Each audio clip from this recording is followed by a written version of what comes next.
Nagsimula ang kwento sa naglalakad na lalaki at babae na parang naiilang umano ang mga ito sa isa't isa. Ito ay romantikong komedya na istorya ng isang lalaki at dating lalaki. Nag-uusap ang dalawang magkaibigan sa banyo at nagsalita ang isa na ang daming magagandang babae sa labas dahilan upang siya ay kabahan.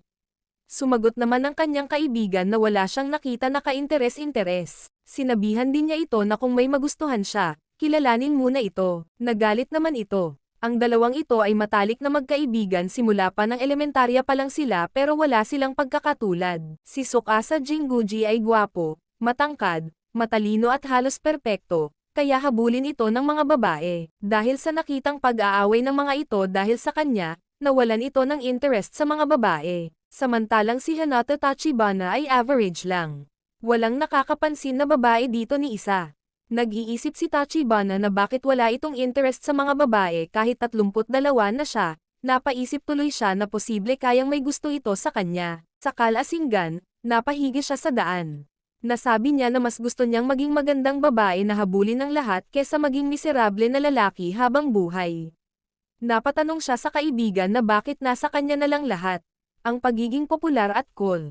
Habang ginigising ni Jinguji ang kaibigan, biglang may lumitaw na babae sa mala TV screen na pwesto. Tumayo at pamwesto ang babae upang panin si Tachibana.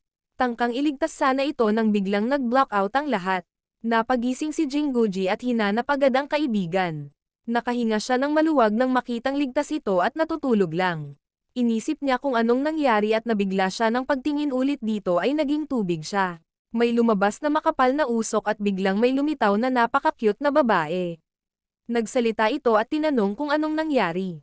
Nagalit si Jinguji sa babae at tinanong kung anong ginawa nito sa kaibigan. Nagtataka ang babae kung bakit hindi siya makilala ng kanyang best friend nang biglang naglabas ng salamin si Jinguji at pinakita ang refleksyon nito. Pagtingin sa salamin ay nakakita siya ng cute na babae at nagtanong kung sino yon. Nagsalita si Jinguji at sinabing siya ito. Nagulat ang babae kung anong nangyari sa kanya. Tinignan ang katawan at hinanap ang lalaking katawan nito. Nagtanong siya sa sarili kung bakit nasa katawan siya ng babae na pinapangarap niya. Bumula ang bibig ni Jinguji at na-realize na naging babae ang kanyang matalik na kaibigan at nakikipag-usap na ito sa kanya. Lumitaw naman bigla ang mala LED na babae at nagtanong ito kung anong pakiramdam na maging babae na kanyang pinapangarap. Nagtinginan ang magkaibigan. Nagtaka si Tachibana kung sino ang wordong babae sa kanilang harapan. Nagalit ang babae at sinabing napakabastos talaga nila.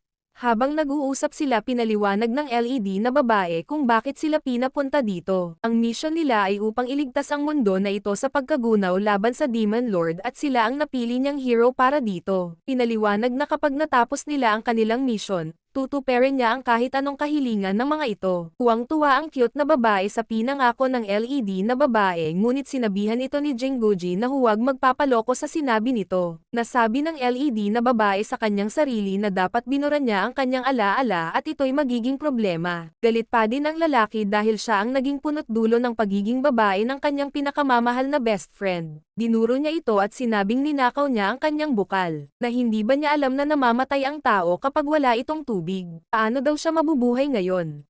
Ayaw sumunod ng lalaki hanggat hindi niya ibinabalik sa dati ang kanyang best friend. Nagdilim ang paligid at nagalit sa lalaki dahil tinawag umano niya itong manloloko at LED display. Nagpakilala na siya ang Diyos ng kagandahan at pag-ibig, at sinabihan ito na isa siyang mababang uri ng nilalang at wala siyang karapatan na utusan ito. Nagbitaw siya ng sumpa sa dalawa na masama man o mabuti ang mangyari sa kanila wala silang ibang pwedeng gawin kundi gustuhin na iligtas ang mundong yon at biglang nagliwanag. Nagsalita ulit siya na kung gusto nilang mawala ang sumpa ay talunin nila ang Demon Lord at babalik ang lahat sa dati. At nagpaalam na ito. Nagbalik sa normal ang kalangitan at pinag-isipan ni Jinguji ang sinabi ng LED na babae nang bigla itong napatingin sa kanyang best friend habang nagsasalita ito. Hindi niya napigilan ang sarili sa pagtingin dito at sinabing napaka-cute nito ngunit umiwas agad siya ng tingin. Nagsabi sa sarili na ano ba iniisip niya. Nagsalita si Tachibana na alam niyang cute siya ngayon pero kailangan nilang mag-isip ng seryoso. Pero nang pagtingin nito sa kanyang best friend ay nagwapuhan din ito sa kanya. Nagsalita si Jinguji at nasabing may nararamdan ulit siya na hindi niya mapigilan habang nakatingin dito. Pilit niyang pinipigilan ang kanyang nararamdaman pero lalong bumibilis ang tibok ng kanyang puso. Napuna ni Tachibana na napaka-cool ng kaibigan. Nabighani siya sa magandang mga mata, maayos na buhok at matikas na pangangatawan nito. Napansin din niya na napakatangkad nito. Habang si Jinguji naman ay napansin ang kanyang malabatang itsura, inosenteng asul na mata, makinis na balat at blonde na buhok. Hindi niya pa ito naramdaman kahit kanino. Nagulat sila sa kanilang sarili at naisip bigla ang sumpa na baka ito ang dahilan kaya ganito ang nararamdaman at sinisi ang LED na babae. Upang hindi masira ang kanilang pagkakaibigan, kailangan nila pigilan ang kanilang nararamdaman at tanggalin ang sumpa sa lalong madaling panahon. Sa bandang huli iisa ang naisip nila, ang magkasamang talunin ng Demon Lord bago pa sila main love sa isa't isa. Fast forward, napagod na si Tachibana sa paglalakad. Napahiga ito sa daan at nilapitan siya ni Jinguji. Tinanong kung paano tatalunin ng Demon Lord kung ganito ito kahina. Pinakita niya ang kanyang maliit na binti at sinabing mahina ang kanyang physical na pangangatawan. Kahit ang kanyang sapatos ay maluwag ito sa kanya. Nailang naman ang binata. Inuusisa nila ang kanilang kapaligiran at pinag-uusapan ang susunod na pwedeng gawin. Nauhaw na si Tachibana at tinanong ang kaibigan kung pwede ba itong uminom sa ilog. Sumagot itong huwag muna at baka lalong maging kritikal ang kanilang sitwasyon. Nagsabi si Tachibana na nakakatakot ang mundo na iyon at buti na lang kasama niya ito. Ang sabi naman ni Jinguji ay okay lang sa kanya ang nangyayari ngunit isa lang ang hindi niya mapapatawad. Ang ginawa siyang babae. Napatingin ulit siya sa kanyang kaibigan at biglang nagwapuhan. Iniisip niya na posible kayang may pagtingin na siya sa kanya kahit walang sumpa. Hindi niya marealize ang sarili na maging higit pa sila sa isang magkaibigan at nadidiri ito. Sinubukan niyang tanungin kung cute ba siya sa kanyang paningin at sinabing hindi pero sa kanyang kalooban ay bumibilis ang heart rate nito. Hindi niya matignan ng diretso ang cute na babae pero may pride ito, na kahit gaano pa siya ka-cute ngayon, hindi siya may in love dito. Nagpatuloy sila sa paglalakad.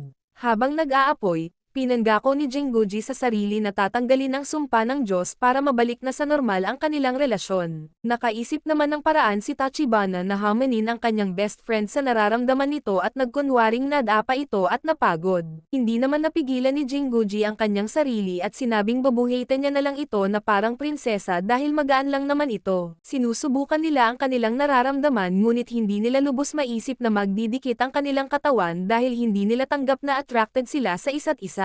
Biglang may lumitaw na puting malaking bunny at hinabol ang mga ito. Sa pagmamadali, hindi napansin ng binata na nabuhat niya ang cute na babae. Nagpatuloy sila sa pagtakbo habang binabaril sila na galing sa bibig ng malaking bunny. Humingi ng paumanhin si Tachibana sa binata at sumagot ito na okay lang yun. Na-realize ng binata na hawak niya ang malambot na katawan ni Tachibana at malapit ang mukha nito sa kanya. Nadidistract ito sa mainit na katawan at mabangong amoy nito kaya sila nahulog sa bangin. Huminto sa pagtakbo ang binata at nagdesisyon na labanan na lang ang puting bunny at nabighani na naman si Tachibana sa pinakita nitong katapangan, ngunit pilit niyang nilalabanan ang emosyon nito. Pinipigilan niya ito dahil natakot ito para sa kanya.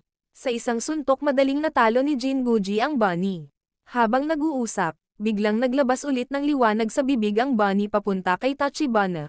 Buti na lang ay napigilan ito ng binata. Biglang may lumitaw na puntos at mga screen sa harap nila at pinakita kung anong level na mga hero sila at skills.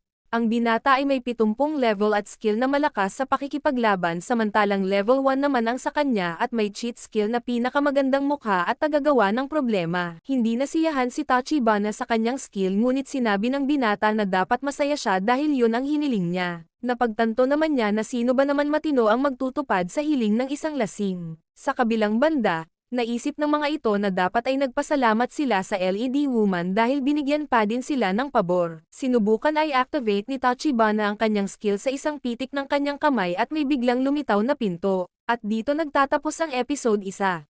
Kita-kits sa next episode.